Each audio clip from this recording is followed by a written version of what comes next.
What's going on, everybody? Welcome back to Inside the Five. I'm Griff, And I'm well. I'm Sub.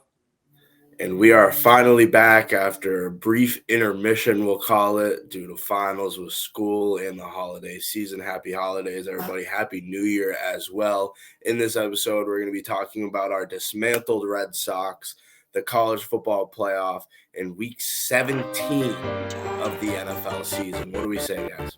Let's do it. Let's go.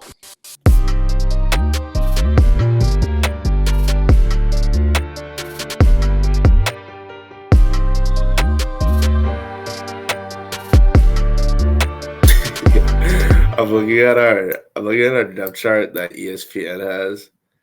Chris Sale, Corey Kluber, Nick Pavetta, Garrett Whitlock, and James Paxton they have as our rotation. But at least we finally have a closer. Yeah, and that's still going to be an experience. I have everything because I left my laptop at home, so I'm going to be on my phone for my research. You're on phone. Gotta love Reese McGuire, starting catcher. He wasn't bad. He batted over 300 for the Sox last year. He wasn't bad at all. He wasn't bad at all. He's going to platoon with Connor Wong, most likely. It's just funny. You know what? We're keeping this in. No, we're actually keeping all of this in from when I started. Welcome back, guys. I was gonna say, I don't understand. Like, let's just get right into it. I don't understand how Christian Vasquez was not a Red Sox at the end of the season, right? Signed with Minnesota, but before he signed with Minnesota, he still contacted the Red Sox. He was like, "This is how much I'm getting from Minnesota. If you guys want to come anywhere near to it, I will take it." They said no. We're going to stick with Reese McGuire. That makes absolutely no sense. And while I guess we're recording now, this is a little makeshift start, but who doesn't love a little candid here? The team is in shambles. The team is, I mean, this might be the worst we've seen it since I don't even know when, if anybody could even throw out a year. Like, we've had those years, we've had those down years where we fire our manager and then we come back the next year and somehow we have like 5 all-stars on the team and we win the World Series. But I don't see that happening this time, especially with our lack of depth. Tristan Casas is 100% going to be our starting first baseman day one, and that's kind of a big deal in my opinion. Someone that comes from, AAA almost the whole season. He gets bumped up after that, like more than halfway through the season. I'd say like 3/4 through the season last year, and he wasn't fantastic. He wasn't fantastic at all. And, he's young. We're really going to rely on him and I guess maybe Bobby Dahlbeck. I don't know. I mean, Stav, you can really get us into it here with more of our situation, but we're really struggling. Oh, 100%. I wanted to preface this by saying this offseason has been nothing short of depressing as a Red Sox fan. We've seen all of our childhood heroes essentially walk out the door. Guys from the core of the 2018 team is gone. Even the core from last year's team, the team that went to the ALCS, is gone. So they're in complete rebuild mode. But ownership and management is going to try and sell it as they're trying to win now. But I struggle to agree with that when you're starting 9, essentially, you have a bunch of unproven guys. If everyone plays to their ceiling, essentially we're not even a first place AL East team. Because I look at if everyone has a career year, right? If you have Trevor Story from 2017, if you have Kike Hernandez from last year, essentially, it still doesn't move the needle too much. You know what I mean? Like, even our starting rotation, yeah, you brought aboard Corey Kluber. He's what, 40?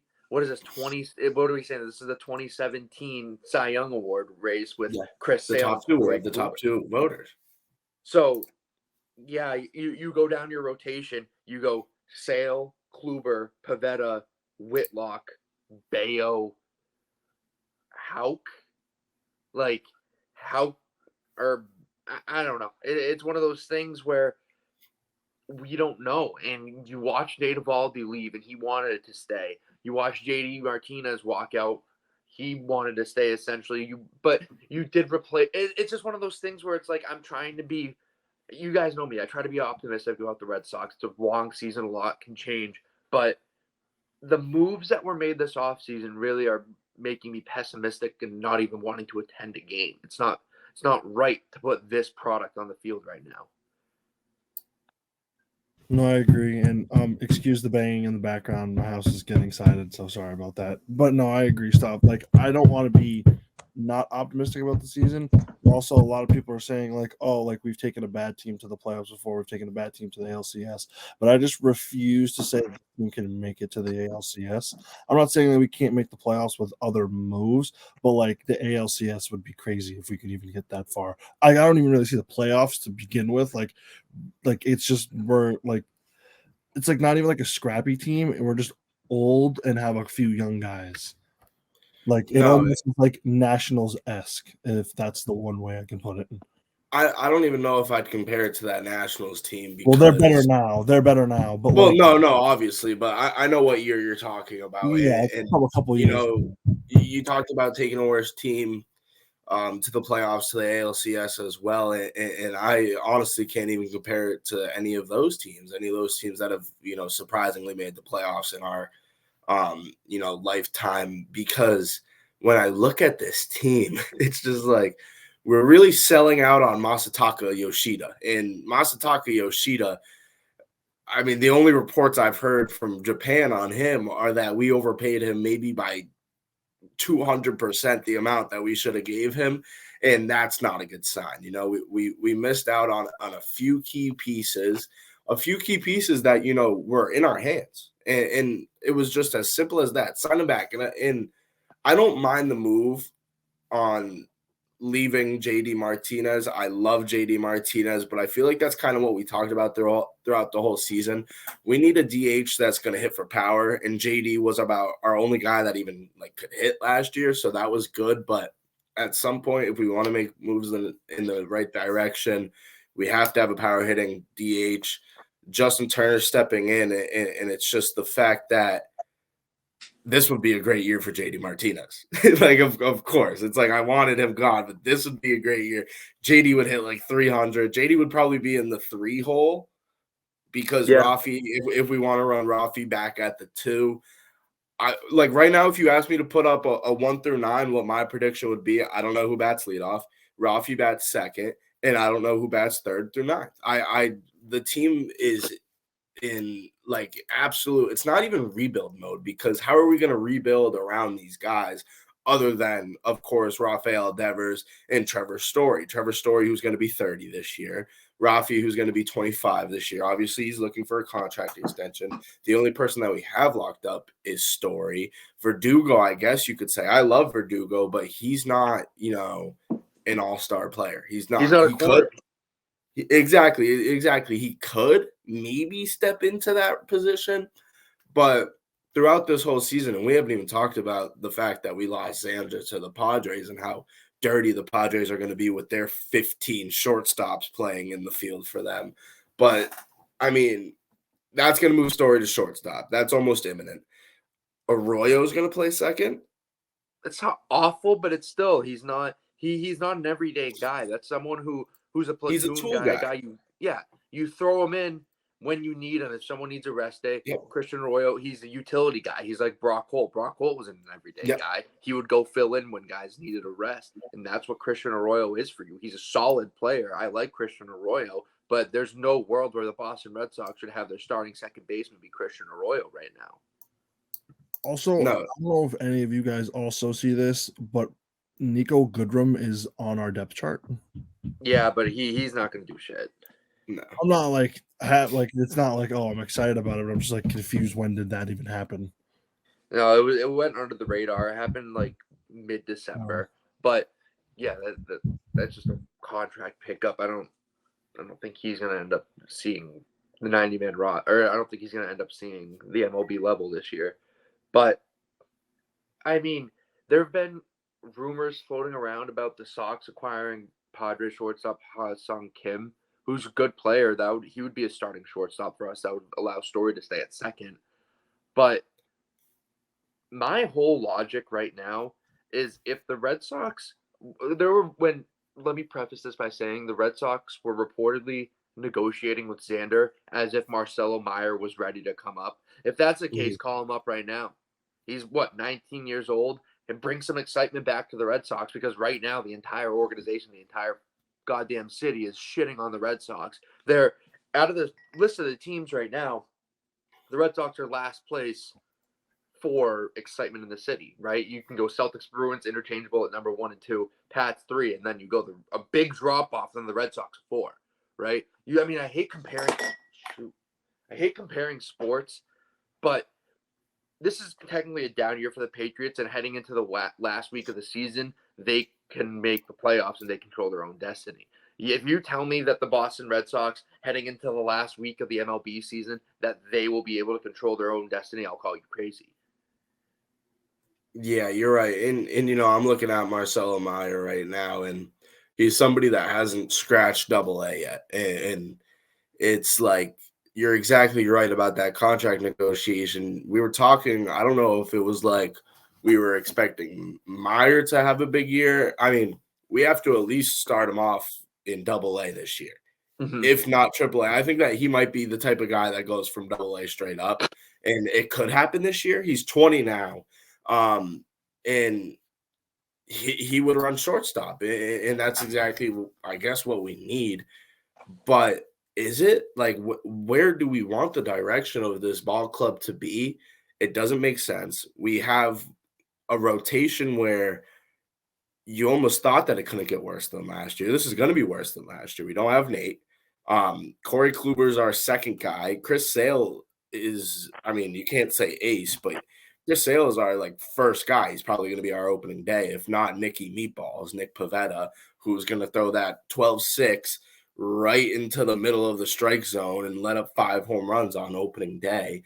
I don't trust this team. I actually don't even mind the relievers, the bullpen, because the bullpen's bad, but now they kind of just match with the rest of our team. The bullpen looks as good as ever because the rest of the team stinks, so they look around the same. This team is gross. And I would say our biggest free agent signing this year would be Kenley Jansen. No, I agree. And you brought up the bullpen. That's the only area that they've addressed, essentially. Yeah, right? I don't mind the bullpen at all. It looks like Hein Bloom just scrolled Twitter and stopped scrolling in October. In July. Yeah, exactly.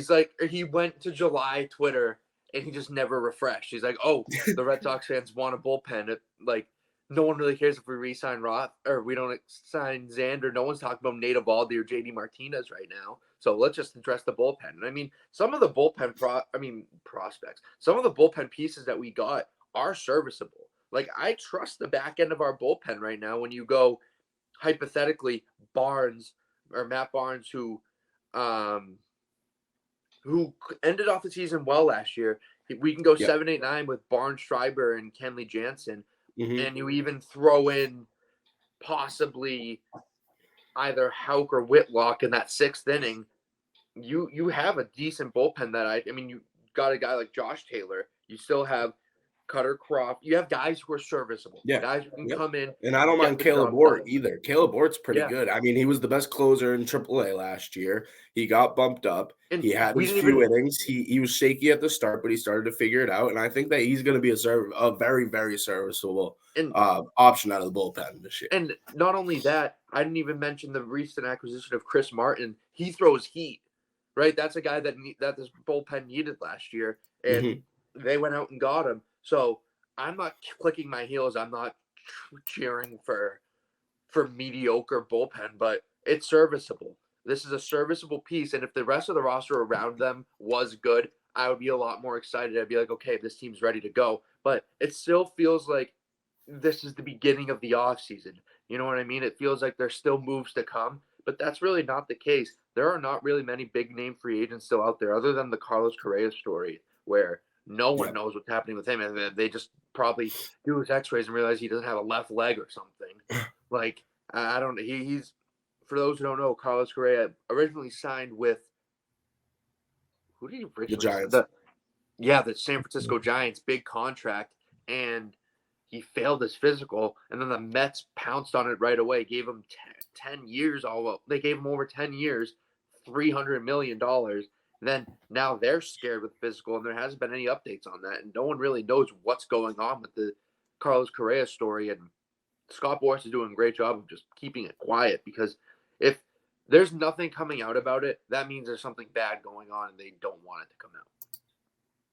Yeah, and a look around the league after that, it comes to light that he could be potentially signing with the Mets, which is a big deal, and then kind of the same exact thing happens, and it's come to the point where we don't know where he's signing. Carlos Correa, in my opinion, is probably the biggest free agent left, right? I couldn't see, unless I'm forgetting somebody, but with his Looking through the list injury, right now. with his injury situation, it comes to the point where he's going to get signed. He's going to take less money, but for what? If he's hurt for this year, unless this is like a crazy lingering issue, I couldn't see why he hasn't been signed yet. And, obviously we're Red Sox fans, and obviously this is a Red Sox podcast. We are not signing Carlos Correa. I'll put all the money I own on us not even asking Carlos Correa, talking to Carlos Correa. But that's an interesting story. That's probably the most interesting story throughout the rest of the offseason. And we've had a couple of big names sign in other places. Obviously, Aaron Judge signed back with the Yankees. Andrew Benintendi, who I would have loved to sign with the White Sox. Carlos Rodon with the Yanks. The Yankees just got stronger and stronger. But throughout that whole thing, I still am not scared of the Yankees. And I'm not scared of the Yankees because they have to go up against the Red Sox. I'm scared of the Yankees because they have to go up against the rest of the AL. The Yankees will own us this year. I'm going to put that down. You guys can think how you want to think, but it's pretty obvious. This is one of those years. It's just, I don't know what course I would rather have. Would we rather have what we do in the Red Sox, where it's like, sometimes what is this organization? What is happening? And then we come back, 2 years later, we're in the ALCS. Sometimes we're in the World Series. Sometimes we go out and win the World Series. I'm at the point where I'm kind of ready to fire our manager every year because we win a World Series with a new manager every year. Or every single time we hire a new manager, we win it. And Cora, I don't like the way that Cora has approached this. I feel like if I'm a manager of the Boston Red Sox, I'm going to be more outspoken. And ownership has complete control. I mean, ownership is grabbing Heimblum and Alex Cora's nuts right now. And they're just like, you know what? Screw you guys. And I don't know if Heimblum is also part of this operation. Screw you guys. We're putting our money into the Pittsburgh Penguins. We're putting our money into Liverpool, even though we're trying to sell them. Where is the money that we have in Boston, and why is it not going towards players? We should never be in a rebuild mode. We are the most, or you could say the second most historic franchise. We have so much fucking money. We have so much money. We don't use any of it, and it doesn't make sense because when you don't use money in the MLB with no cap, it really doesn't change anything. Just use the money that you have. And not only that, if you're not going to spend money, then sell the team. Yes. Like, what's the point of keeping the Red Sox on your portfolio if you're not going to invest in them and try and make them better? Because, I mean, I'm no mathematician, but it seems as if you want to boost the profile and boost the value of your team, you have to put more money into it. Like, obviously, the sports market right now is crazy. We see teams sell for $4+ billion. But hypothetically, if John Henry decided that he wanted to sell his major stake in the Boston Red Sox, he could get a lot of billions, but it's not as appealing if you don't have any product on the field and if you don't have anything really going for you, right? So it makes no sense to me what they're doing. And the Red Sox fans are one of the most loyal fan bases in all of sports, and they've stuck with them throughout years and years of shit, and it just doesn't seem like ownership gives a fuck. So it's really tough right now. Like, it's really goddamn tough. At least, like, be transparent about it. You know what I mean? Like, if they're like, we struck out with Xander, we didn't get Mookie, we know we fucked up, but this is the direction we're gonna go in. We want to call up our young guys soon. We won't. This year might be tough, but we're gonna rebuild for the next 2-3 years. We're gonna get back Rafael Devers and all this stuff. Then I'd be like, okay, at least there's a direction for this team. But right now, you signed 40-year-old Justin Turner, Corey Kluber, Kenley Jansen, but you keep guys like Marcelo Meyer in the system. You keep guys like Nick York, Rafael. They've been speaking about him so highly. They haven't called him up yet. So it's all these guys who the young guys should be playing if you're going to rebuild, but they're trying to sell it to the fans as if, oh, look at these guys. These guys are seasoned veterans. We're trying to win right now, but you're not better than goddamn Baltimore Orioles. No. Well, I was gonna say, if you want to speak about it that way, like especially from the money standpoint and how the other teams that we own, like Liverpool's already spent and on pace to spend $300 million this season, and we have not even come close to that in the last like 3 seasons. And so, like, if we're talking about value of the club, like they're at least setting them up for a higher value. They signed 2 young prospects that makes that value go up at least another 500 mil plus. So like we haven't done anything. And you know, the move that has been, this is gonna sound weird for coming from me, but you know, I was kind of expecting to lose Xander just because we know what this organization has been. The move that has been most confusing to me is you know, we picked up a free agent. I don't remember exactly which one it is. Stop. Maybe you remember who exactly the person was.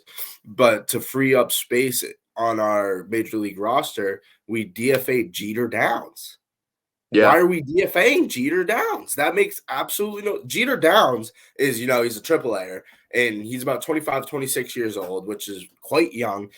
He is a shortstop. He's literally the position that we need. We have him in our farm system. He came up. He had a big series against the Yankees last year, hit a walk-off last year, and, you know, was kind of had a few issues at the plate when he was up with us in Boston. But that's exactly what happens with prospects. I mean, it makes absolutely no sense. That is a guy that could be our starting shortstop day one, and not because he's as skillful as these other major league shortstops, but literally just because we need a shortstop and he was there. We DFA him. He's already gone. I believe he's in the national system now. Yeah. That's a move that makes no sense. And you can say what you want about Jeter Downs for all the Red Sox fans, and all the people that pay attention to the farm system. You can say what you want about his attitude. You can say what you want about your opinion on his will to win. But, you know, if you want to really get a reality check, you just watch that series against the Yankees, and that shows you the type of guy that he could be in the MLB. And I'm not saying he could be an all-star in the MLB, but he's a serviceable guy, and I think that he could have been an everyday guy for a team like the Boston Red Sox this year. Well, yeah, 100%. Not only that, he's already played he played half a year with the Red Sox, so he knows what it takes. It makes no sense to me. What was the point of even calling him up last year if you're just going to DFA him? I mean, the guy, to kind of answer your question, they designated Jeter Downs for Masataka Yoshida. That's a guy we haven't really talked about as well, but because I have no idea who he is. I don't know who Masataka Yoshida is. Like, nobody knows who he is. It's one of those things where his ceiling could be great, and I'll shut up. But it's like, you pay Masataka Yoshida, what was it, 4 years for 90? Yes. But you didn't re-sign Kyle Schwarber for less? Like, yeah, and Schwarber's the guy that's proven. It doesn't make any sense to me why we continue to do this. Like, maybe they think, oh, we have the next Japanese superstar, which Shohei Ohtani has been obviously nothing short of a miracle for the Los Angeles Angels, literally the savior to that franchise next to Mike Trout, the face of baseball. But we knew that Shohei Ohtani was a two-way player. We knew that he had a lot of value. If he couldn't produce at the plate, he could produce on the mound, and vice versa. This guy, he's a right fielder. We don't know anything about his defense. We don't know. I mean, they say he's a contact hitter who they say he's like a Luis Arias with more pop, but like the pop in the Japanese league isn't the same as it is in the MLB. You don't have guys throwing 102 consistently, and you don't have the breaking balls essentially. That it's just way different environment.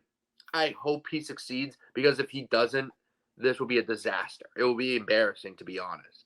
The story behind that before like the numbers came out and everything like that was that I'm pretty sure the Japanese league opens up their free agents for like 90 days and they listen to all the offers and they don't accept anyone until like the last week and they just accept the highest offer. But apparently they were just stunned by the offer that the Red Sox sent them that the first 3 days they were just like, yeah, we're not going to get a higher offer, and they just accepted it. Yeah, no, that's true. I heard No, that. I saw that and I was just No, in yeah. shock. I was like, well, that goes directly back to what I said earlier, where the reports from Japan were, we were overpaying them. They thought that you would have got like half that. And it's like, maybe Heim Bloom just that day was just like, oh, wait, they want me to spend some money? Okay, I'll spend some money. And there it is. We'll just throw it on this guy. And, if he works out, we can clip this. We can all be wrong about it. I will gladly be wrong. I would love to be wrong. I would love to be wrong about this team. I would love to be wrong about this organization. But right now we are in the dirt. And, if I want to throw out a prediction right there, it's last in the AL East. I think that the Orioles – I actually don't know if we win a series this year against the AL East of how competitive it is going to be. The Rays are going to struggle, but I think the Rays are going to be in a better position than we do. Or than we are, excuse me. I also wanted to say, like, back to the free agents, like, if we can sign this, like, I looked at all the list of them and who signed where, who's either retired and who's available. There's a lot of serviceable guys left that could easily fit into our roster that would make us at least competitive, like enough to say that, like, oh, like, we're scrappy enough where we could possibly get higher up in our division and not be last. But as of right now, I don't see us getting higher than last. And I mean, we're talking about some questionable moves too. Let's look around the MLB too. The Toronto Blue Jays, I don't know what they're doing essentially, right? Like you let Teoscar Hernandez essentially walk. Mm-hmm. I don't know. They're another team that confuses me because remember last year we were predicting them to go to the World Series, and now nobody talks about the Toronto Blue Jays, and this is all due to stuff that they've done to themselves, right? Like. It's not like, oh, this guy got injured or whatnot, but like they traded Teoscar Hernandez for an infielder or for a reliever, like a back end reliever. But it's like Teoscar Hernandez was an all-star. What are you trading him for right now? And they really haven't made any other moves that would essentially help them. Like, I'm looking at this depth chart right now. Obviously, you have studs with, like, you have Alek Manoah, Kevin Gausman, Jose Barrios. Your top three are nasty. You have Jordan Romano. But then you have Vlad Jr. Your starting second baseman is Santiago Espinal. Matt Chapman, the guy who's going to bat 230 for you, 240. Bobich, that's good. Defensive specialist. You have Kevin Kiermaier and George Springer. Like, that's not the Toronto Blue Jays that's going to go to the World Series. Like, it just looks like as of right now, the Yankees are going to cruise through the AL East and no one's going to even, like, touch them. Yeah, I mean, it's at the point where, I'm looking at these other teams and I'm hoping that, the Mariners take a big step up. I'm hoping that, honestly, the Astros are still good. I'm rooting the Rangers for the AL Central and the AL West, and that's not good when you're rooting for the AL Central. I couldn't name a team in the AL Central that I actually think could get it done. This is the easiest path for the Yankees. This is the easiest it's been for the Yankees in years. The Texas Rangers really are going out there and spending money. I don't know where they're getting it, essentially. But you look at that team, you have Jacob deGrom, Andrew Heaney, Martin Perez, Jake Odorizzi, and John Gray as your starting five, essentially. Your first five. And Nate Eovaldi, because, they're not even – so your top three, you go deGrom, Heaney, Eovaldi, Perez, and whoever else. I think I'm missing. I'm just looking at their depth Maybe chart John right Gray. Yeah. I feel like we're missing one more on there. and they have Simeon and Seager in the middle of their infield. And Nathaniel Lowe had an excellent season last year. Then you look at Adolis their Garcia. yeah, like they're making moves. They're going in the right direction. I mean, they probably have seen the Astros just dominate in the AL West for the last few years and in the AL in general. And they're like, we can't let this happen. And the same thing with Seattle Mariners. The Seattle Mariners they made the playoffs for the first time in 20-something years last season. And they're just not settling for that. They're looking to do more. Like you look at this this depth chart right here. The depth chart on MLB.com isn't really updated to like today, essentially. But you have Robbie Ray, Luis Castillo. They'd sign another pitcher, I think. I can't remember it though. But then you have Cal Raleigh, Ty France, Colton Wong, your second baseman, Eugenio Suarez, who had a serviceable year last year, J.P. Crawford at shortstop, another serviceable guy, and then you have Jared Kelenic, Julio Rodriguez, a top 10 player in the MLB, probably or top 10 most exciting player, young and fun, exciting. We'll have to come out with the depth chart for that. But then you, on the opposite end of it, you traded for Teoscar Hernandez, you acquired him, and now you're in for business. They signed somebody else, and it's pissing me off that I don't remember. Oh my God, I'll find it. But yeah, every other team in the MLB is making moves. They're trying to compete right now while preparing for the future as well. They're trading for young talent, allowing them to compete now and also build something for the future. Yeah, and I mean, I like looking at this Mariners roster, and they're making the right moves. They're doing exactly what they should do after a playoff appearance. And I think about our ALCS appearance against the Astros in the roster that we had, and how all those players that, were our key pieces, you could say, we only have one of them left. If not, you could say Kike, who had a terrific or horrific year last year with the injuries and just inconsistency at the plate. A lot of those guys that we lost since then were attainable. We had the option to get them back, and we didn't. And we didn't get anybody in return. We didn't sign anybody to replace them.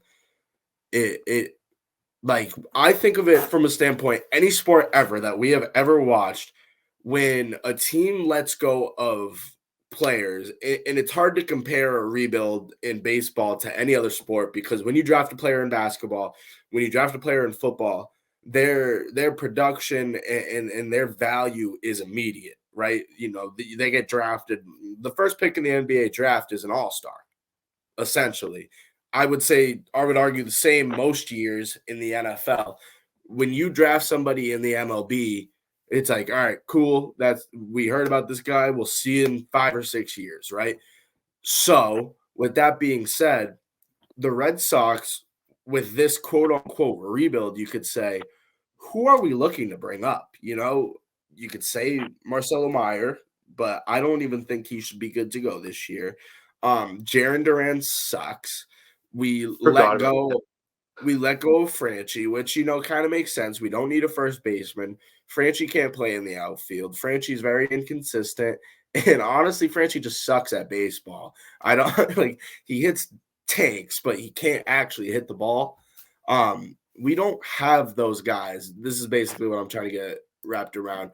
We don't have those guys to bring up, like you said, Stav. We don't have the guys to replace the guys that we lost. Baseball rebuilds just aren't the same as these other sports. And, we're going to tank this year for a pick. It's like, okay, cool. Maybe we will be good in 2028. It really doesn't make sense at all. Yeah, I mean, it's kind of fun. The Red Sox really just fucked over Franchi Cordero's career. They're like, oh, we don't really have a spot for you in the outfield. We don't want to trade you. However, how about you play first base, a position that you've never played before? And if you suck at it, we're going to keep you there. And he proceeded to suck at it.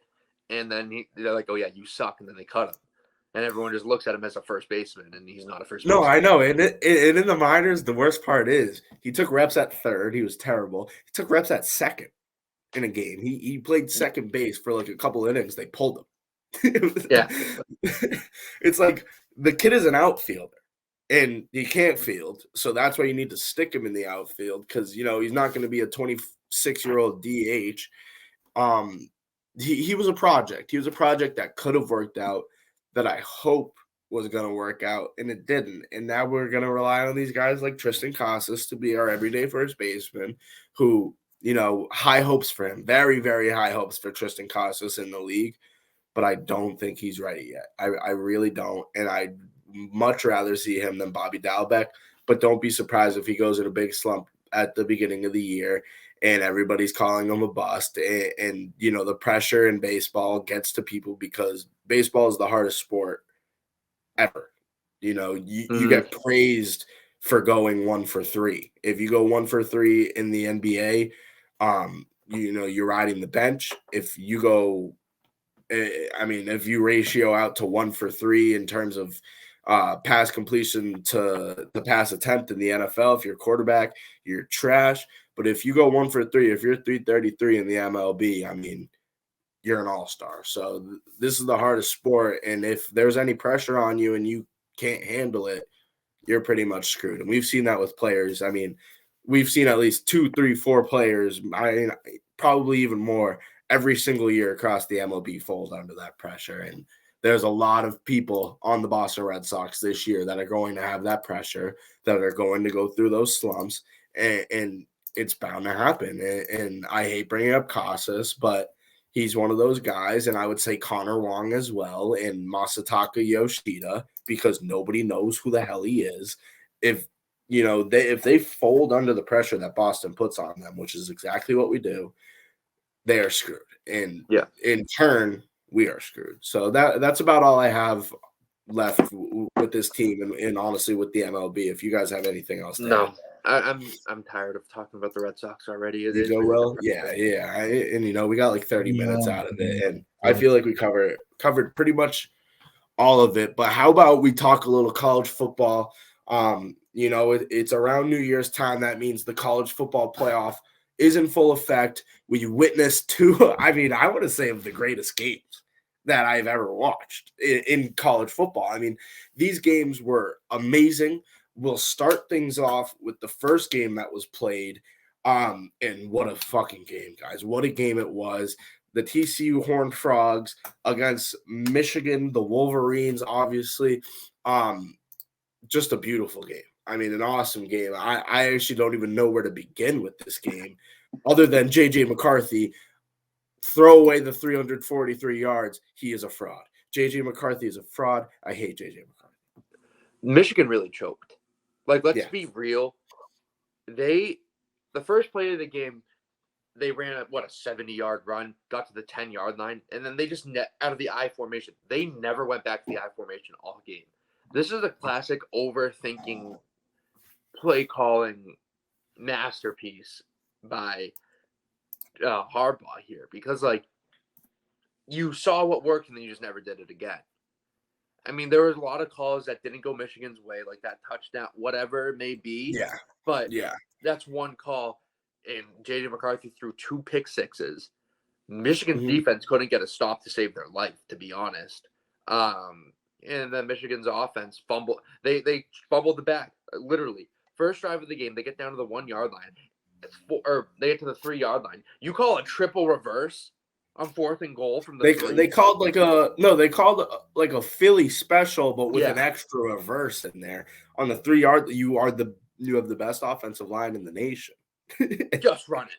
Run the fucking football, and if you don't get it, whatever. You back them up. They're on the 1-yard line. You get your defense maybe to stop, get a safety. But instead, you just get stuffed, and now they're on the 10-yard line. They don't have to worry about the back of the end zone. And then, second drive, J.J. McCarthy throws a pick 6. Third drive, you get down to the 1-yard line again, and then you fumble the ball. You try to get too cute again, right? You're in the power I, and then you hand it to your fullback out of the offset I.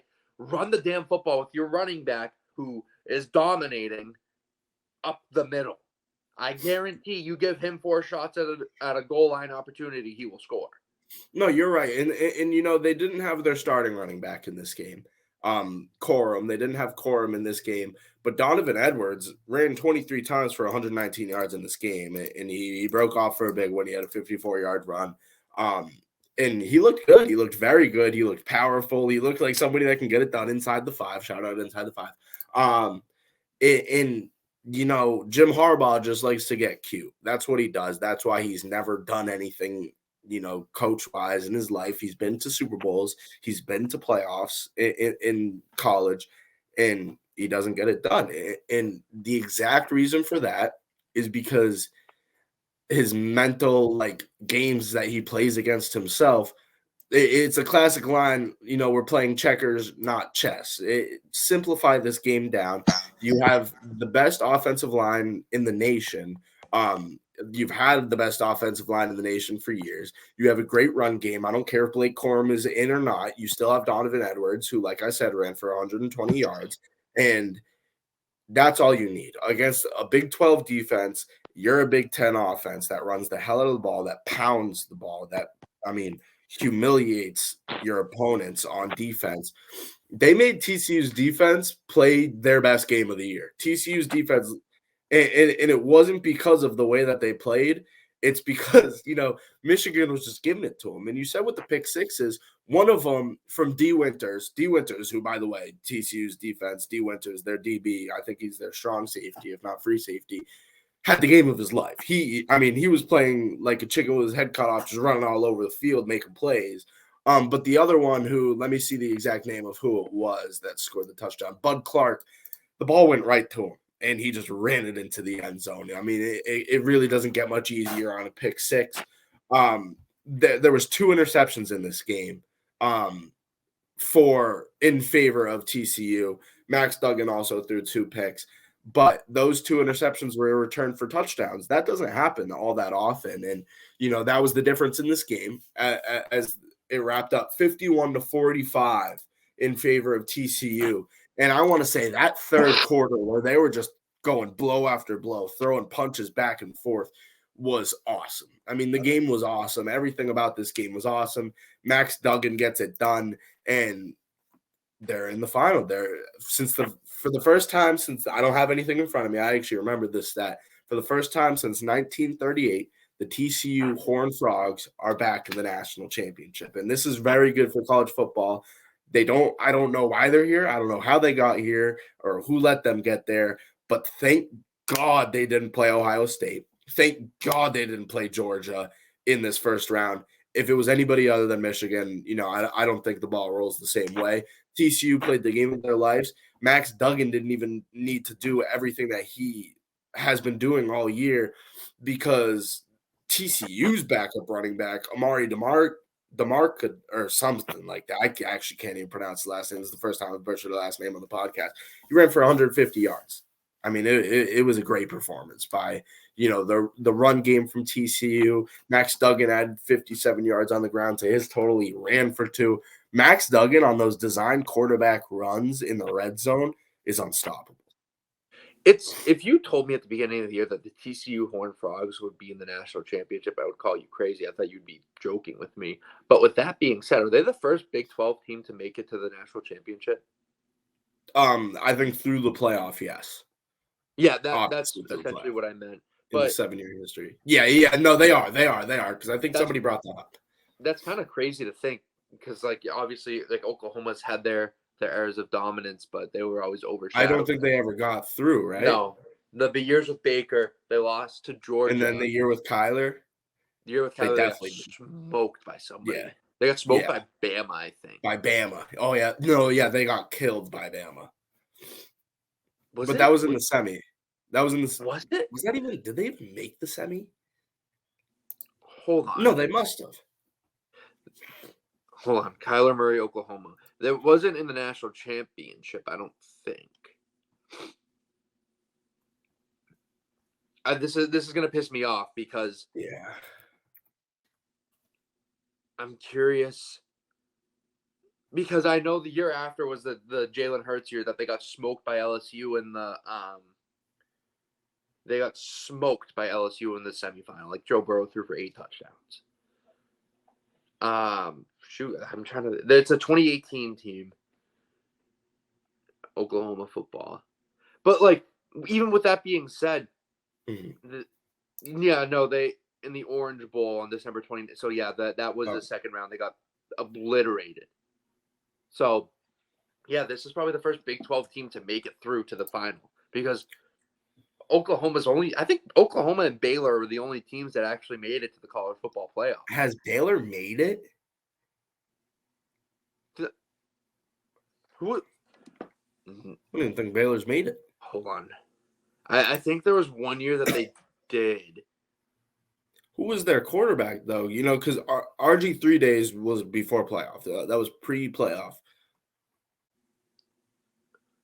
Oh, maybe. And Baylor really hasn't been good in the past few years. Shoot, this is gonna bother me because I knew there's like one team, or there's always like one team that really never. Texas hasn't made it. No. Oklahoma has made the playoff, but didn't do anything with it. The first year Baylor was the 5th seed of the college football playoff. There's only 4 seeds though, so they didn't make it. Yeah, I know. I'm just saying, like they were the next team in. Yeah. University of Washington made it. That's probably where I was confused. They're not a big. Yeah, I know they're Pac-12, but I'm just saying, but that's exactly what I was going to say. That goes right to my point. When we're talking about Big 12 teams, Big 12 is a good conference, right? You have your TCU, you have your K-State, you obviously have your Texas and your Oklahoma and your Texas Tech and Oklahoma State.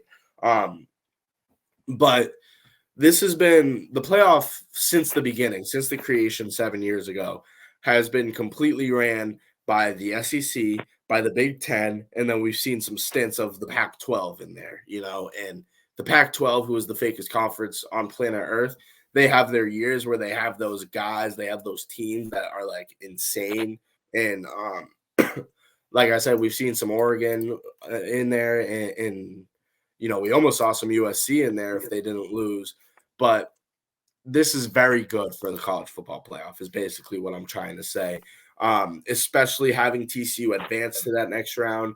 It adds a little bit of spice. I'm glad that they didn't let Bama in, but I think that if Bama gets in, I think Bama's in the final. I think that they're 100%.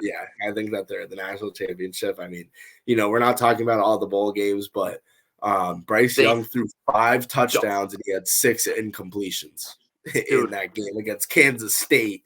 Kansas State, who obviously beat TCU in the Big 12 championship. But, I mean, hey, that's not how the ball rolled this year, and TCU is in the final. And overall, I mean, I don't know if I would say that was the best game. I would argue that was the best game of the two. But how about this game, the ending of this game, and just the implications that it had on everybody's life at this point, and now we're going on to talk about Ohio State against Georgia in a 42-41 win in Georgia. To end the game, I'm going to get straight to this because this was, I mean, one of the funniest things ever. Me and Will were together at this time. To end the game, the kid that kicks the field goal, he gets iced, comes back, he goes out to kick it. The ball is dropping. It's midnight. It is New Year. It's 2023, and the kid is going up to kick the biggest kick of his life. He misses it, obviously, but shanks it. I was telling Will, I had it up. Kicker made connection with the ball finished dropping. Like it literally at that time. It was literally midnight, right when he kicked the ball. And I was saying to Will, I could only imagine the millions of people that are watching this game on their phone just like this, like me and Will were, as we, because me and Will weren't in control of the television at the time. So we're out in the back of the room just watching this game as the ball is dropping. My girlfriend's right next to me trying to kiss me because it's New Year's. I'm like, 1 second. I'm trying to see, who's going into the national championship, and I'm praying that it's Georgia. But I would have loved to see an Ohio State TCU game. I think that would have been a great game. I think, no matter what, Max Duggan's going to put up a fight. But I am terrified to see a Big 12 versus SEC national championship. I don't know what the opening spread is, but I'll find that. Just, find that for me. I'll keep talking about this game a little bit. I'm terrified to look at the opening spread at this. But, going through this game, it was kind of the same thing. And I said in the last game, it was the third quarter where it was blow after blow. In this game, it was the second quarter. And, Ohio State had control of this game. It was tied after the first. They went into halftime up. I'm so bad at math. I think it was like 4 or 5, something like that. And then Ohio State comes out firing in the third quarter. They score 10 in the third. They have control of this game. And I mean, I think I told Will. Me and Will were smoking some cigars in the garage because it was cold. And I go, all right, well, this is simple. There's like 10 minutes left. Georgia just needs to score like 15 points. Or they needed 14. They needed 14, right? Well, and I was like, oh, they're only down 2 touchdowns? Easy. Georgia's winning this game. I don't know how I knew. I don't know what I knew. I went to go live bet it. Everybody knew because they were minus 110. And I think I said that to you. I was like actively looking at it because I was interested because there was a lot of weird like things going on that night in the betting world, like with odds. Like it was with just odds, yes. with odds because like a complete different note. I bet on the Kansas game with a minute 13 left. They were plus 125 down to like Oklahoma State, and they won. And I was like, why was that ever plus odds? Like they had a whole minute and a half. No, you're right. And I was looking at just to carry on with the odds. Michigan was starting to storm back in the last game, and my dad texted me and he goes, "Michigan's going to win this game." My dad's usually on top of things like that. Michigan's down by like 10, and TCU has the ball, and Michigan money line is minus 110. I wish I knew that. Or it was like minus 150 or something like that. It was like they're down 10. It's like the third quarter. Why are they like favored to win this football game right now? It made no sense. But that's where Vegas tries to get you. Thank God I didn't bet on that. But you got it. Speaking of spreads, I want you guys to guess. Griff, give me your guess.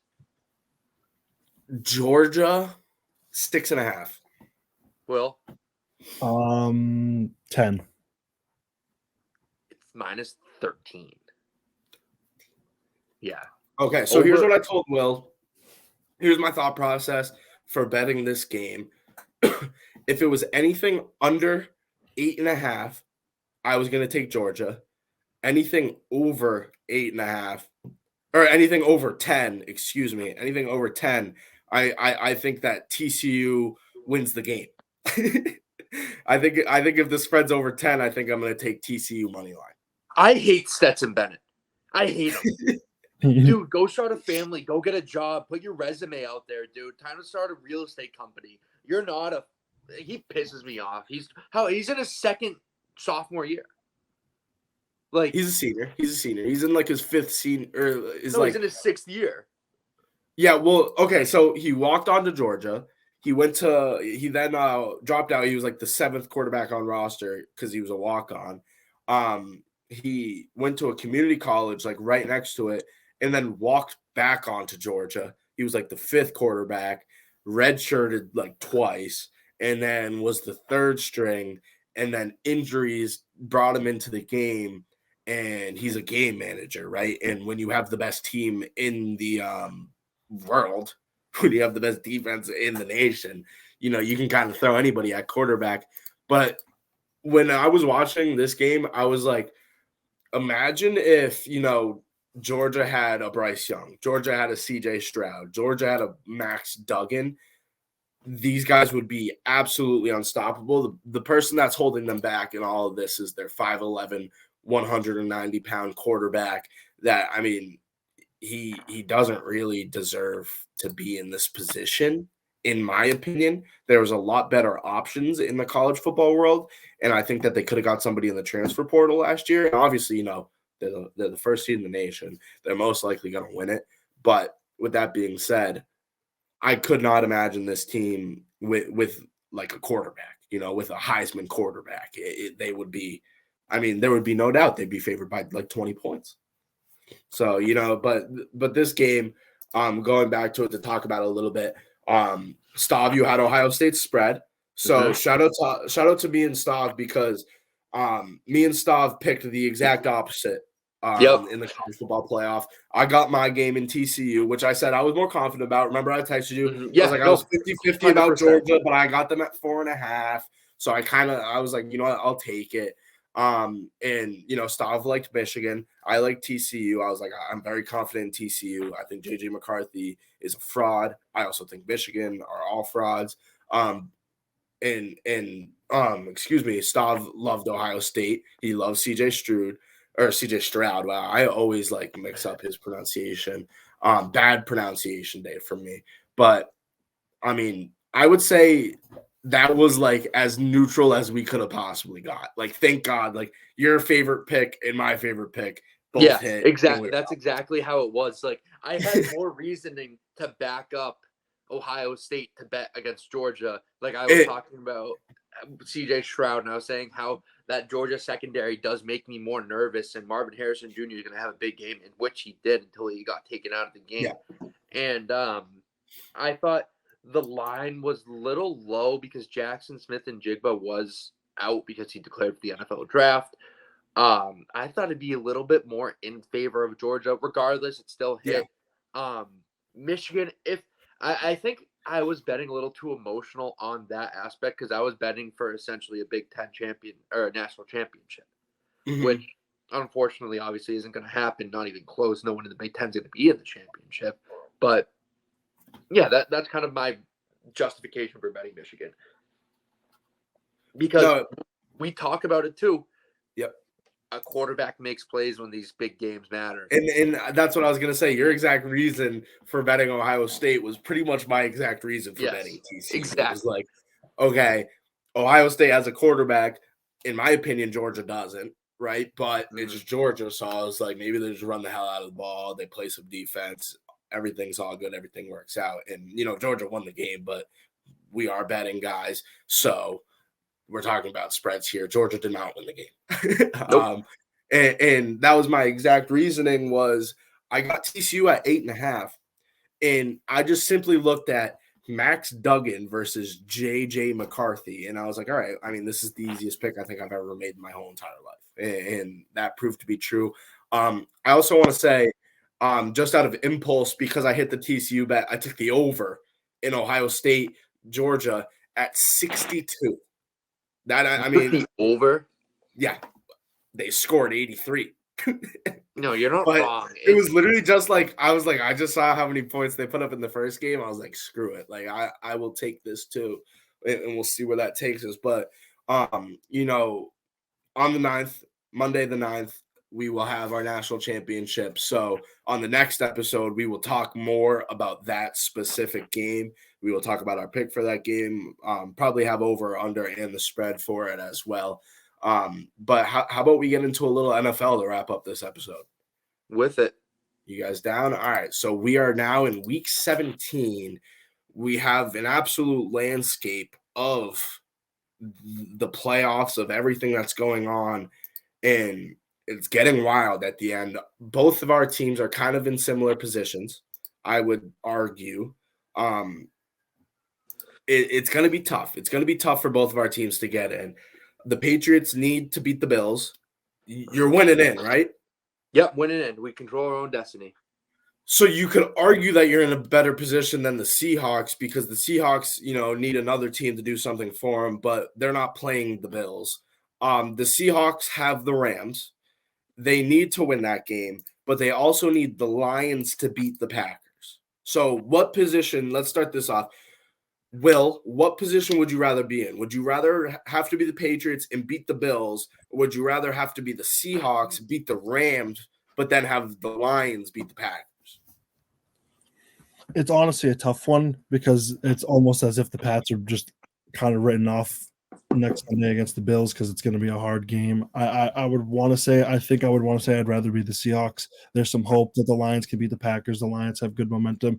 I know the Packers just came off of a big win against the Vikings, but there's a lot of pressure. The Packers haven't really been playing consistently well. I know when they need it, they have been playing decent, but the Lions have momentum and they want to make the playoffs. They want to do as much as they can to give themselves that opportunity. And obviously with them winning and the Seahawks winning, the Seahawks advance. So there's a little bit more leeway in that case. I know for the Pats standpoint, even after winning against the Dolphins, which is already a big enough game, but they didn't have their QB. We're playing against a healthy Bills team, a somewhat healthy Bills team for the most part. Like they have their whole offensive, unless there's like some kind of crazy snowstorm where we're like running the ball is like the only option. I don't see us winning that game. Well, here's my philosophy about it.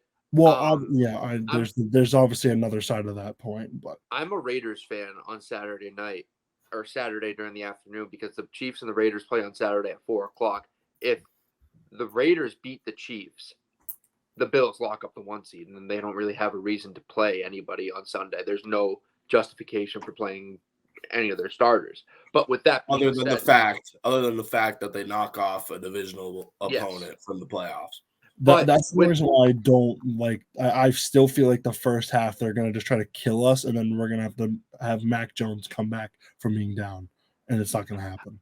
But when I say I'm rooting for the Raiders, to be honest, if the Patriots miss the playoffs, I'm not gonna be like pissed because, in my opinion, they've been out of it since October. Yeah, like I don't want any justification for bringing back Matt Patricia, and that's totally something that would happen. They squeak into the playoffs, and we go to Kansas City in the first round, and somehow Patrick Mahomes doesn't get off the bus. Travis Kelce hurts his foot, can't play. Frank Clark is out for the season. And a lot of things go our way, and we end up winning that game. Matt Patricia, I think you need all three of those things to happen. Yes. Matt Patricia is going to be the offensive coordinator for the Patriots next year, and that's just going to be another year of hell. So, someone's fire alarm's going off. You guys hear that? But anyways, besides the point, I don't really care if the Patriots make the playoffs. Anyone but the Steelers. Okay, fair. That's fair. What sucks is that our game directly has implications with the Steelers game. Like if we lose, that gives them like another 2 chances to make the playoffs. Yeah, and I was gonna say, we'll get into that game, but the Seahawks beating the Jets also helped out the Steelers a lot. I hate the Steelers, but at the same time, I'm an NFC guy, so anything that happens on the other side of the ball, and I don't really care about. But Stav, like you said, you wouldn't mind if the Patriots, don't make the playoffs, right? Because, most likely in the first round, they're not going to do anything. Up in Seattle, we do things a bit differently because we don't win Super Bowls as often as you guys. Making the playoffs and losing in the wild card is a big deal around there. I mean, I would love to have one more week just to watch Geno Smith go out in a playoff game. And we could be playing against like the Vikings. And if I play against the Vikings, I don't mind our chances. No, that'd be I kind of like your chances. Like if to have you guys come out and have a chance to win that game, it wouldn't be crazy to say that the Seahawks. The spread would be close. The spread would be around 3.5. So okay, so if we make it, we will be the 7 seed. Ooh. And we will be the 7 seed. So we'll either play the Niners, who are divisional, so I don't mind that, the Vikings, or the Cowboys. I don't mind those games. I don't mind our chances. And whatever the spread is in the game, I will definitely be taking them in the over because the Seahawks, if we are full strength and, if Geno Smith isn't an idiot, and he does what he's supposed to do. He gives the ball to DK Metcalf. He finds Tyler Lockett deep. Marquise Goodwin should be back by then. Kenneth Walker has been dealing with ankle injuries. Looked good in this past game. We could beat the 49ers. And you guys can say what you guys can think what you want, but when it comes to the NFC West, I know what I'm talking about. We can beat the San Francisco 49ers. I know it. I know it for a fact. And because that's exactly what Pete Carroll loves to do. He loves to ruin the division's life. He that's like his one goal in life. He doesn't care about winning Super Bowls. He cares about making sure nobody else wins a Super Bowl in the division. I would love to play against the 49ers. But how about we talk about this past week in action? We had a great week. We will get things started really quickly. Dallas beat Tennessee on Thursday night. We're not going to talk. We won't say anything else about that game. But let's move on to another game where Arizona lost again to Atlanta, 20-19. The passing leader in this game, David Blau, Anybody remember him? Anybody remember him from this past offseason? Hard Knocks. Yeah. Yeah. David Blau, just an absolutely awful game. How about we go to the next one? Chicago, Detroit, NFC North matchup. We talked about the implications that Detroit has on the Seahawks as well as the Packers. If the Packers beat the Lions next week, the Packers are in. If the Lions beat the Packers next week and the Seahawks win, then the Seahawks are in. But the Lions aren't eliminated either. If the Lions beat the Packers, the Seahawks lose to the Rams, the Lions are in. So that's the full landscape of the NFC right there. And the Lions kept their playoff hopes alive this week by absolutely routing the Chicago Bears 41-10. It's a very frustrating season from Chicago. They are 3-13 right now. Detroit, with a win would be over 500. That would be big news for them. Yeah, I mean, I guess it was a good game. Jamal Williams has really stepped into that position as running back one. Screw DeAndre Swift. I hate Jared Goff though.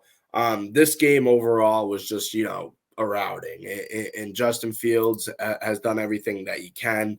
I don't believe in that offense, and I don't believe in that coaching staff in Chicago, in my opinion. And I think those are struggles that we're going to see from time to time over the next coming years, where Chicago's run game is good, right? Their run game is very good, but I don't think they use David Montgomery enough. And I think that they try a little bit too hard to let Justin Fields kind of do his thing, past the line of scrimmage in his own personal run game. I would love to see David Montgomery get more touches to kind of take a little bit of pressure off Justin Fields. And, the defense over there sucks because they let go of everybody this past season. But big win for the Lions. I didn't watch this game. Yeah, there was nothing really much to say other than they pitched the ball to Justin Fields once, which was cool. He got 30 I did yards see on the that. pitch. That's a play that Baltimore does. They call it what do they call it? It's something about Mark Andrews because it's Mark Andrews shifts, and it was the exact same play. It was literally the exact same play. They ran it 3 or 4 times. I like that play, but the Twitter world goes crazy for those plays when Lamar Jackson does it, and now that Justin Fields does it because he's a running back. You're setting your quarterback up to get bashed on social media. Yeah, but it is a good play design. Yeah, that was cool, but that game really, there's nothing much to say about it. What's the next game on the agenda? we have Kansas City winning a close one against the Denver Broncos.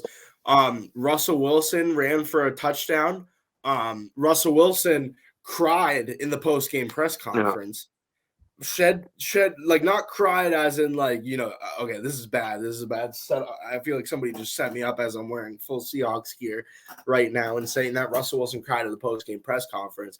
But I don't mean that as screw you, Russ. He literally cried. He literally shed tears talking about how hard he works.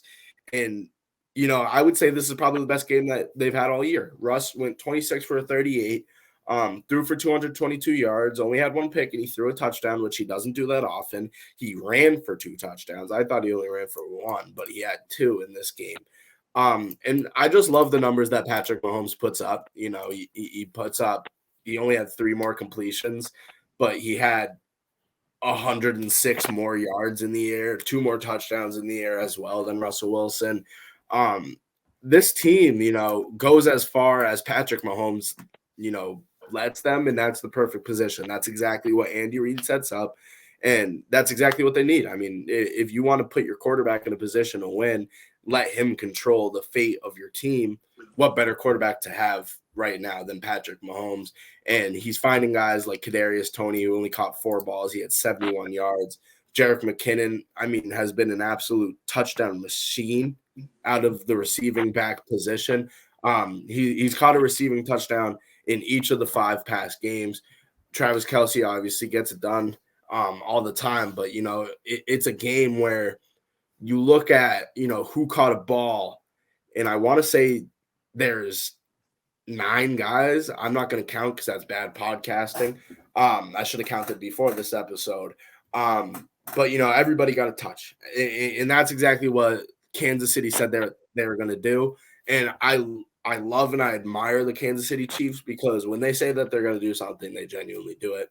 They went out, they got a big win, and just like you said, Stav, they have a big game coming up in Week 18 against the Raiders to secure that 1 seed. Well, I don't know if they secure. Do they secure? Yeah, because they have 1 game on the Bills. Yeah, that's right. Yeah. But if they end up with the same record, then the Bills have that tiebreaker because they beat. Yeah, because the Bills have lost 4 games, right? Yes. Yeah. That's Kansas right. City's I forgot they only lost 3.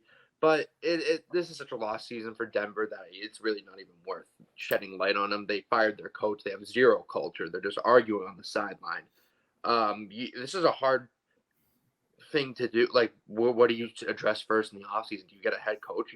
You need, if you're the Denver Broncos, you need a loud, outspoken head coach, someone who can control a locker room, like a strict head coach, because they're just running all over the place without any consequence, in my opinion. And you know what? They would be projected the 3rd pick in the draft, Yeah, but they don't have their pick. They don't have their pick. So Seahawks right now at the 3rd pick. I pray that I don't know who Denver plays in Week 18 because, to be frank, I hate the Denver Broncos. Obviously, what'd you say? Will? We'll play the Chargers. I also wanted to say that awesome. The Denver Broncos are so bad that they actually skewed our rule after the week after firing your head coach. You get a win. They skewed it very bad. No, I mean, but I don't even think that applies. No, this is one of the most failed seasons of all time.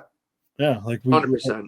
Like this, like it really, like they're down on the chart from all these games that we have witnessed. With after a coach being fired, this skews it bad. But we're not. Yeah, bad look for Denver. It's been a bad season from Denver. Good win from Kansas City, but let's move on here. I'll let you guys take over here. Big win. I'll let you guys take over. And Stav, I know your thought process through this, but it's always good. It's always good to get a division win. Yeah, 100%. I hate Miami, so it's always good to see him. But I know the stipulations, right? Like Tua was out, Bradley Chubb was out, Xavier Howard was out. That game probably goes in a different direction if those guys play. So I know what that game was like. However, the final score doesn't really dictate how much that game was dominated by the Patriots in the second half, especially defensively. Kyle Duggar's a beast. Kyle Duggar's the best player on this defense. And I'm saying, like, he goes toe-to-toe with Matthew Judon.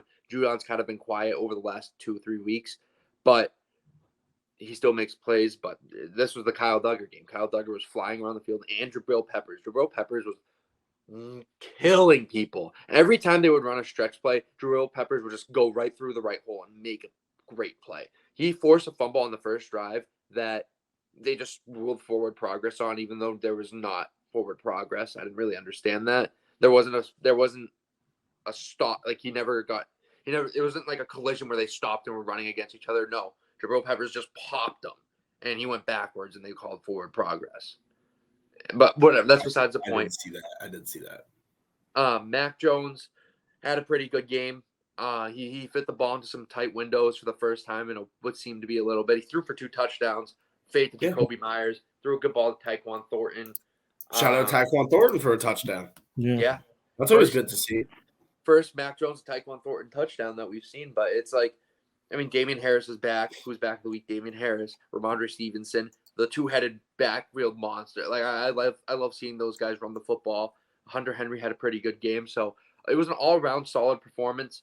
There's still some things that you need to clean up, and if you want to beat the Buffalo Bills, you can't throw for just 200 yards, and you can't let your quarterback get sacked at a field goal range every time it's 3rd and short from the 40-yard line. Agreed. Yes, I agree. All those things, like good win against divisional team. Don't like the Dolphins. Never did. This also just knowing the stipulations for next week, it really kind of hurts knowing after the last couple weeks what we've had to deal with. If we probably just taken one or even both of those games, winnable game against the Raiders, should have won that game, or at least been in overtime to have a chance to win that game. I don't even want to talk about that any further than that. And then obviously against the Bengals on Christmas Eve, I don't really know what went on that last drive either. I still baffles me. We wouldn't be in this predicament per se, I would say, where we have to win against the Bills. We probably still would have needed something outcome from this game to move on, but like hypothetically with 2 more wins, we would be more secure. Okay, but that Christmas Eve game against Cincinnati, well, you like we're talking about, the game, and I was like trying to remember like what happened. We were at the game. That's how Yeah. cold it was. I think that I have like memory loss because of how cold it was that game. I don't actually like remember. I remember the fumble. I remember the fumble on the 6-yard line. Because at that point we were all cheering for the Patriots because this is actually a story. All 3 of us were at this game. We got lucky. We got a bunch of tickets late. Early on Friday, or no, late Friday, excuse me. And we were like, all right, yeah, let's go to this game.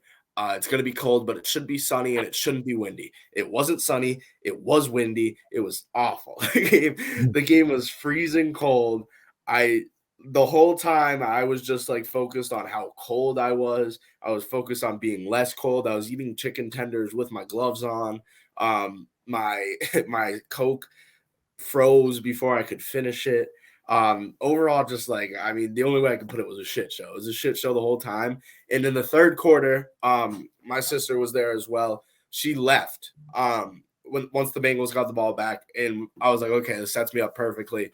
If the Bengals score this drive, we're leaving. Pick. Okay, cool. If the Bengals score this drive, we're leaving. It was like a 3-and-out, something like that. And then it was like, all right, if the Patriots don't score this drive, we're leaving. Touchdown. At that point, it's the end of the fourth quarter. The Patriots have the ball on the 6-yard line, and we're like, okay, if the Patriots don't score, I'm going to be pissed off like throughout New Year's. And they fumble on the 6-yard line. Just a brutal loss. A brutal loss, I would say, for us. Sticking through it. Shout out to us sticking through it because, damn, it was cold. It was freezing that day, and I like totally forgot that we were even there. And it was such it was a great day. It was a great day. It was fun. It was a memory filled day. Just like everything other than the game is what I remember, though, is what I'm trying to say. It was just an absolute like barn burner of a day for us. But that's how the NFL works. Well, going back to your point on getting wins, getting losses. Throughout the long 18-week season, or I would call it a short 18-week season, there's games that your team should win, but they don't. There's games that your team shouldn't win, but they do. And you can't really look back at it and be like, well, if the ball rolled differently this way, it would be great. But you're going into week 18 and you have a chance to make the playoffs. And no offense to you guys, but I would agree with my team as well. You guys are a team that I wouldn't have in the playoff picture at the beginning of the year because there was a lot of question marks coming from this team. Their defense needed to sharpen up, and I think that you guys have had a great defense throughout this year. The quarterback issues that arose at the beginning of the season with Mac Jones going down with an injury, Bailey Zappi stepping in, winning a couple games, and then you go back to Mac Jones, which I agree with that move. I think that was the right decision for the future of the team. But I just don't think that Mac Jones is like he can go out and win a playoff game yet. I don't think he's there. I think he can get there.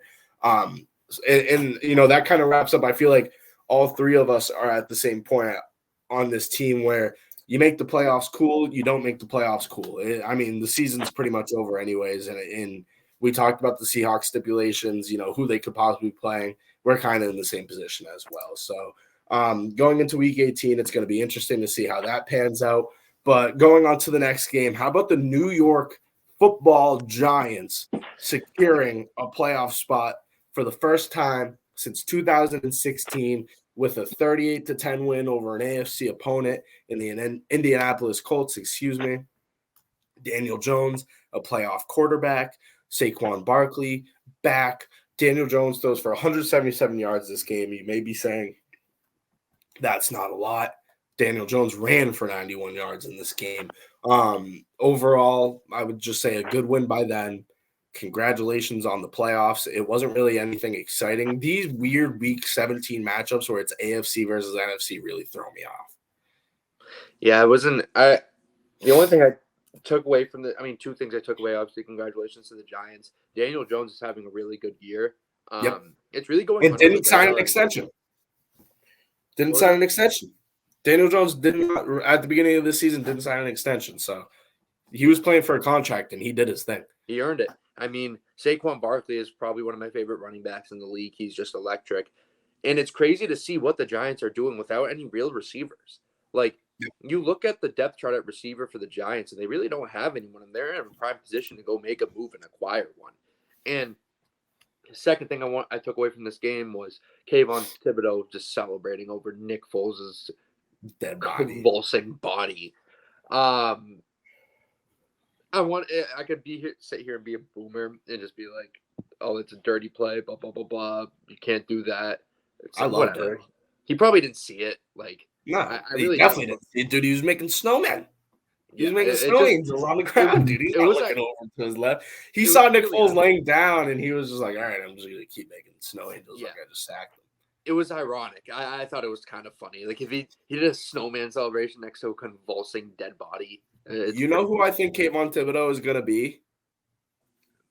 Jadeveon Clowney. I think that Kayvon Thibodeau is a guy that doesn't try every play. I think that he tries when he wants to, which is exactly who Jadeveon Clowney is. Jadeveon Clowney, if Jadeveon Clowney was 110% every single play, I mean, I think that we would be talking about him as a Hall of Famer. You know, we saw what he did at South Carolina. We saw what he did his first few years, but he started like kind of just giving up. And people, you know, question Kayvon Thibodeau's love of the game because he took plays off and stuff like that. I think that it's not his ceiling. I think like it's also not his floor. I think that like right in the middle, that average spot is a Jadeveon Clowney from him because I think that Kayvon Thibodeau takes plays off while he's on the field. And if it's a run play, I don't think he does anything. I think he's just there to sack the quarterback. So I love him. I love Kayvon Thibodeau. I love Oregon guys. I think that he's very athletic, very like kind of like a freak coming off that edge. But he has a lot of progress that he needs to do to take the next steps. He needs to be better in the run game. And he can't be taking plays off. And it's like obvious when defensive linemen take plays off, right when they get caught into that block. Mm-hmm. You know, they kind of just stop sometimes. And I feel like I've noticed Kayvon Thibodeau do that a lot. And when he doesn't do that, it seems like every time that he doesn't do that, he's in the backfield. He's making plays. He's sacking the quarterback. He's pressuring the quarterback. He's hitting the quarterback. But I wanted to get that point across because I've noticed that throughout the whole season. And every time I watch him play, it's like this guy looks like Jadeveon Clowney. And in my opinion, that's just super, super smart. Like in live action. I don't know if you saw the clip against the Commanders where like they ran so they had the guy on the opposite side of Kayvon Thibodeau go behind more, so they just closed in on the QB. But like Thibodeau threw up like a hand sign, and they just automatically did that. Like they had no intention of doing that to begin with, but they both looked over. He threw a hand sign, and they just collapsed it right away. That's kind of cool. And that goes right back to Dable, though. I think that Dable has done a fantastic job this whole season. He's completely changed the entire culture of that organization around. Like last year, I remember when it was week 18 and they were calling QB sneaks on 3rd and 8. Like fans were booing. Oh my God, God, hard to turn. Like they really didn't have much roster turnaround. If you look at their team from last year to this year, not much has changed. Guys just got healthy. You get Kayvon Thibodeau, and they've just played harder for the head coach. Yeah, like I'm saying, like roster wise, like man roster. They really haven't added or got rid of many people, and they've really just started to click, and they play hard for your coach, and that's what it really takes. I mean, and you know they're in the playoffs. Who knows what they're going to do in the playoffs? But they're in the. What happened to Odell Beckham? Is he just not going to play? Odell's not playing this year. No, he's not signing with anybody this year. A large part of that was because nobody wanted to sign him just for the playoffs. They wanted to give him a couple of weeks. He wasn't really, you know, with that. So Odell's not playing this year to wrap it up. But I say a lot of these games I don't even really want to talk about. I'll fly through a couple. New Orleans beat Philly. This would be a game that we would talk about if Jalen Hurts was playing, but he wasn't. Tampa Bay made the playoffs again. Tom Brady threw for 432 yards. Do you guys want to talk about that? I frankly don't. Okay, I just wanted to mention one thing. I lost the fantasy championship because my opponent had Mike Evans and Christian McCaffrey. Mike Evans did go off, and Christian McCaffrey did go off this week. And how about I say that in an overtime game where Jarrett Stidham threw for 365 yards. Maybe you guys should have kept Stidham. Yeah, maybe. No, but sorry, San Fran beats Las Vegas 37-34. The end of this game was awesome. Brandon Ayuk had a few balls. Brandon Ayuk had that. I don't want to call it a Hail Mary, but the ball was up in the air, got tipped up in the air, and he caught it for a big first down. Kicker missed to end regulation. Robbie Gould missed. But then he got his chance once again because of a pick that they brought down into the red zone. And San Fran finished their business. A good win from them. They escaped, almost a bad loss to the Las Vegas Raiders, and Stidham looked pretty good. But,